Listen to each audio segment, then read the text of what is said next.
going on 5 years now living out of my car. What frustrates me the most is dealing with the public. That is the most underestimated aspect of car life or van life or even RV life that people do not convey to you. And by its nature itself, when you're living definitely out of a car, you have to go in the public to get your resources. You have to go to a coffee shop, get your coffee. You have to go to the supermarket. You have to go travel in your car from A to B. You got to go to the gym to do your shower. You may have to go to a campground. You got to go to a truck stop. You never have the sanctuary of an apartment or house where you can spend most of your day, if not your entire day, in your house. Many people spend most of their life, over half of their life, in their house. When you live in your car, you're forced to be outside more because there's limited square footage, and you're then forced to be around more people. And dealing with more people is more agitating, and it's underestimated. Now again, there's some exceptions. You can camp remotely, okay, and you can get a bunch of food and self-contained solar shower, and you can go in the middle of nowhere. I understand that's a small percentage of people would want to do the nomad life like that, but that's not how I want to do it. I want to be around somewhat populated areas, and I want to have a life in an area where there are abundant of resources and it's a nice area. I don't want to be in the middle of the desert or behind a mountain. So I take the good with the bad. You can't have your cake and eat it too. So I say all that to say, the issue I have as I debate my next season of life is the home base is better than the RV, because the home base gives me the sanctuary at the times when I want to shut the entire world off. But the negative of the home base is now you're going to have some aggravation with an HOA or neighbors or whatever. But I think it still may be better than if I get a van. I don't have the HOA neighbors, but everyone in public is my neighbor, and I still have to find a place to park. So either way, you're going to feel pain. Either way, at my next step, I'm going to have some level of pain to go through, because it's a promotion of my regular life. So obviously, I'm an advocate of take the promotion, evolve. And I think to a big extent, I probably would have done it already if, like I said, my mom didn't still live in New Jersey. If I kind of knew it was just me now in this world, I don't have to worry about anything. But that's an excuse. So I'll rebuke that. I'll pull that seed right up and just say, look, I got to own my life. So if I got to own my life, and if I had to say what's the number one thing that bothers me right now after 5 years living on the road, the number one thing now is dealing with people all the time, being in the public. It seems like as soon as I walk out of a door, someone else walks out of a door. As soon as I park in a spot, someone parks next to me. As soon as I go to the gym to use the machine, someone uses the machine next to me. And it's just life, but it starts to really fuck with you, mentally, emotionally. And, there's going to be things that mess with you when you live in an apartment or house. So you're not going to get out of aggravation in life. Like, right now there's somebody with a blinker on that just driving 2 miles an hour and is not fucking moving. A person driving a Volkswagen. Whoever drives a Volkswagen might as well be a demon from hell. That's my experience in life. People who drive Volkswagens are fucking nut jobs. What were we talking about? We're talking about dealing with the public, dealing with people driving in Volkswagens. So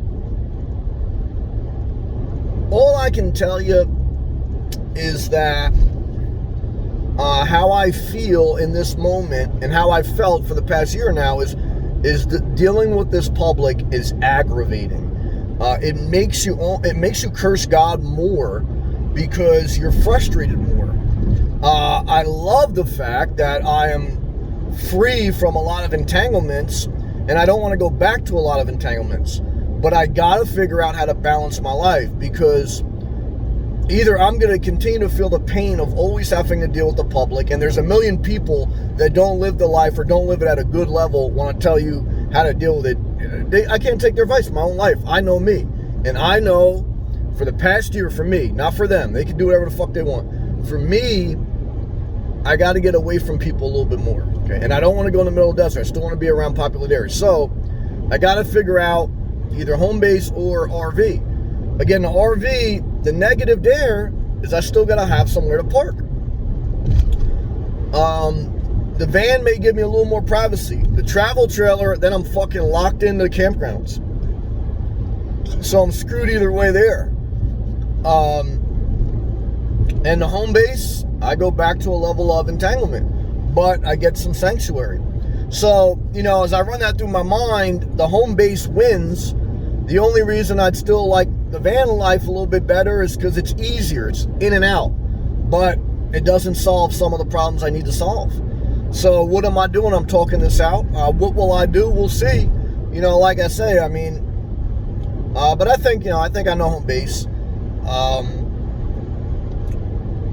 And, I got to do it. I can't, I got to, like I said, but I'm up here still. A couple more days, I'll be back in Florida. I do feel in my spirit, like if I never came back to New Jersey, I'd figure out the home base eventually. If I knew I was never leaving Florida, unless there was a hurricane, I would have probably already got a home base. But, so I can't blame anyone else, but that's the reality of life. And why do most people leave Florida? They go back to family. Will I ever move back to New Jersey? Not as long as I can help it. But there's something that keeps me still needing some level of flexibility just in case. So, that's something got to make a mental note. So, but either way, hopefully by me talking this out, this helps you. Do I help a lot of people? Well, like I said, guys, I had 27,000 subs, a couple hundred people watch. Less than that click the thumbs up, and less than that even pay attention to the words. They just listen to the title, and they're in their own mind of delusion. So, guys, I understand life. You get a vibe with less than 1% of people you come across with. The other 99% of people you meet in life are straight aggravating fucks. And imagine living that life where you're dealing with the public every day. 99% of people you don't want to deal, and you're dealing with people online who they stay in their house their entire life. Okay, they got this delusionary state on what they think the world is, and they don't live in a world. Okay, they live in their mind. Okay, they can't get out of their mind. That's their problem. That's why they can't get out of their house. And you got to justify your life to them. So what do I tell them, guys? I don't tell them. I just block them at this point. I can't waste energy doing that shit. I got my own issues I got to deal with. I don't need to deal with other people's bullshit.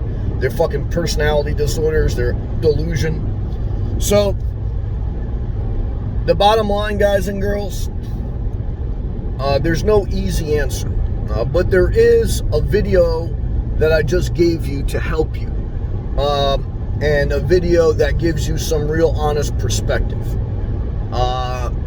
And you take the good with the bad in life. You make the best decisions you can. You try to make YouTube videos at least 10 minutes. Why? Because if you're going to share your life publicly, get the most out of it. Get the most out of your talents, your gifts, and don't fucking sell yourself short. Okay? Because a lot of people who sell themselves short, they want you to be along for the ride of fucking apathy, and everything's got to be fucking free. Okay? And, let them move on with their life, guys, because they ain't going to do shit with their life. They're slugs. I hate to say it. And for some people, that's too intense. Do I care? At this point in my life, guys, nope, not at all, because it's just, it's what it is. You know what I mean? I do what I need to do, and that's it. And everyone do what they need to do. Leave me alone if you don't like me. I'll leave you alone, and that's fine. And if we can't coexist with that, guys, you're just a troublemaker then, because why wouldn't you want to leave someone alone that doesn't bother you? I know why. Because you're a bad person. Okay, very simple equation. That didn't take me long to figure that out. I just said that right off the top of my head. Yeah, it's true. So, that's it, guys. Okay, and if this free video is not enough, check out my other thousands of free videos. And if that's not enough, then click the blue join button. And if you don't like that, then click the dislike button. And if you love this, if you're one of the less than 1% of people that I'm connecting with at a deep level, share this video, check out all my links, leave a comment below, algorithm of success, okay? And the bottom line is, I got to learn to encourage myself, okay? And if someone else can encourage me, I'm grateful, and it's cherry on the top. But if you wait for some lazy psychopath who takes a nap to encourage you and lead you, you're out your fucking mind. You're going to be living with family and dysfunctional relationships the rest of your life. You might as well put a fucking bottle of vodka in the freezer, okay? You might as well, right next to the DiGiorno pizza, okay? And you might as well fucking just take a nap, okay? Because that's your life. There it goes right there. Would I rather deal with the public than that? Yeah, oh yeah. I ain't dealing with that shit. Never forget it, okay? All right, guys. See you next video. Peace.